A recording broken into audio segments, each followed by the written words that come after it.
Hi friends, welcome to Nithilam channel. Nithilam சேனலில் இன்னைக்கு மீன் வறுவல் தான் பார்க்க போகிறோம். மசாலா ஊதுறாமல் நல்ல கலர்ஃபுல்லாக, நல்ல வாசனையாக, நல்ல டேஸ்ட்டாக மீன் வறுவல் எப்படி செய்யணுன்னு தான் பார்க்க போகிறோம்.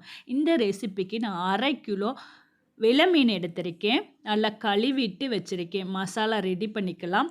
1 ஸ்பூன் சில்லி பவுட்ரு, 1 ஸ்பூன் குழம்பு மல்லித்தூள், 1/4 டீஸ்பூன் மஞ்சள் தூள், 1/2 ஸ்பூன் இஞ்சி பூண்டு விழுது, 1 ஸ்பூன் அரிசி மாவு இல்லைன்னா கார்ன்ஃப்ளவர் மாவு சேர்த்துக்கிறேங்க.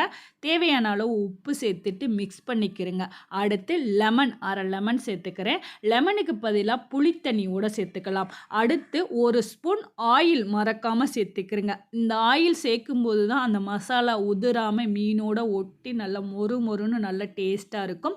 தேவையான அளவு தண்ணி சேர்த்து நல்லா இந்த மாதிரி பேஸ்ட்டாக ரெடி பண்ணிவிட்டு மீன் மேலே அப்ளை பண்ணிவிட்டு ஒரு 15 நிமிஷம் ஊற விட்டுருங்க. அப்போ தான் அந்த மீனுக்குள்ள அந்த மசாலா உப்பு எல்லாமே சேர்ந்து வறுக்கும்போது ஒட்டாமல் நல்லா வரும். இந்த மாதிரி மசாலாவை எல்லா மீன்லேயும் அப்ளை பண்ணி ஒரு 15 நிமிஷம் விட்டுருங்க. இப்போ நல்லா ஊறிருக்கு. இதை ஆயிலில் பொரிச்சுக்கலாம். ஆயில் நல்லா ஹீட்டாக இருக்கணும். அதுக்கப்புறம் அடுப்பை மீடியம் ஃப்ளேமில் வச்சு ரெடி பண்ணின மீனை சேர்த்துக்கிறங்க. சேர்த்ததும் திருப்பி விடாதீங்க. நல்ல சலசலப்பு குறைஞ்சி ஒரு பக்கம் வெந்ததுக்கப்புறம் திருப்பி விடுங்க. அப்போ தான் அதோட ஸ்கின்னு உரியாமல் அந்த மசாலாவும் போகாமல் இருக்கும். பாருங்கள், ஒரு பக்கம் வெந்துருச்சு, அடுத்த பக்கம் வேகும்போது நல்ல சலசலப்போடு இருக்குது. இந்த டைமில் கொஞ்சமாக கருவேப்பிலை சேர்த்துக்கிறங்க. நல்ல வாசனையாக இருக்கும்.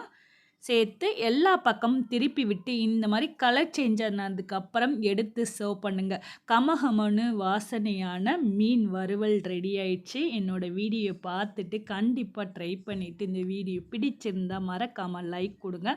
நித்திலம் சேனலுக்கு தொடர்ந்து சப்போர்ட் பண்ணுங்கள். சப்ஸ்கிரைப் பண்ணாதவங்களாக இருந்தால் சப்ஸ்கிரைப் பண்ணிக்கிறேங்க. தேங்க்யூ ஃபார் வாட்சிங்.